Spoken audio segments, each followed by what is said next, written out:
दीर्घ आजारानंतर भाजपचे आमदार तथा माजी आदिवासी विकास मंत्री डॉक्टर विजयकुमार गावित यांनी पुन्हा प्रत्यक्ष बैठकीत उपस्थित राहत कार्यकर्त्यांना मार्गदर्शन केले। डॉक्टर गावित यांची बैठकीतील उपस्थिती आणि त्यांचे मार्गदर्शन हा कार्यकर्त्यांसाठी निश्चितच उत्साहाचा क्षण ठरलाय।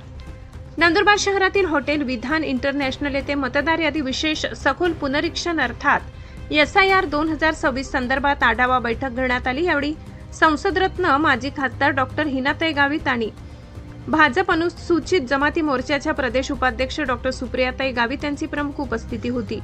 बैठकीत डॉक्टर विजयकुमार गावित यांनी मतदानापासून एकही मतदार वंचित राहू नये याची काळजी घेण्याचे आवाहन केले। तसेच मतदार यादीतील त्रुटी दूर करण्यासोबतच दुबार नोंदणी होणार नाही याची दक्षता घेण्याच्या सूचना दिल्या। तर डॉक्टर हिनाताई गावित यांनी नंदुरबार विधानसभा मतदारसंघात SIR चे सुमारे 90% काम पूर्ण झाल्याचे सांगत उर्वरित काम मुदतीत पूर्ण करण्याचे आवाहन केले। डॉक्टर सुप्रियाताई गावित यांनी मतदारांचे अर्ज वेळेत ऑनलाईन नोंदवण्याबाबत मार्गदर्शन केले। दरम्यान आजारपणानंतर डॉक्टर विजयकुमार गावित यांनी पुन्हा जनसंपर्क आणि पक्षाच्या कामात सक्रिय सहभाग सुरू केला असून त्यांच्या प्रत्यक्ष उपस्थितीमुळे कार्यकर्त्यांमध्ये उत्साहाचे वातावरण पाहायला मिळत आहे। सर्व आलात, सर्वांचे प्रेमाने माझ्या बरोबर इतके दिवस सहन केलं।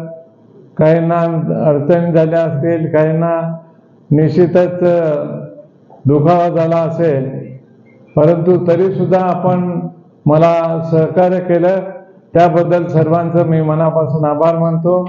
आणि असं अडी अडचणीच्या वेळेमध्ये आपण ज्या वेळेला सर्वांनी सहकार्य केलं त्याच्याबद्दलही मी आभार मानतो।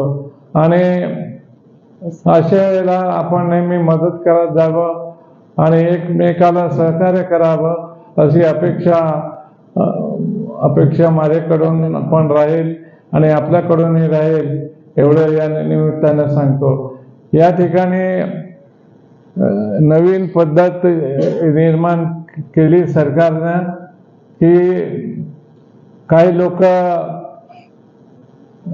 स्वतःची नावं कमी जास्त टाकून घेतात, नावं चुकीची टाकतात, काही चांगली टाकतात, काही वेळेला गरज नसताना डबल टिबल नावं करतात। आणि त्याच्यामुळे सरकारने असं ठरवलं आहे की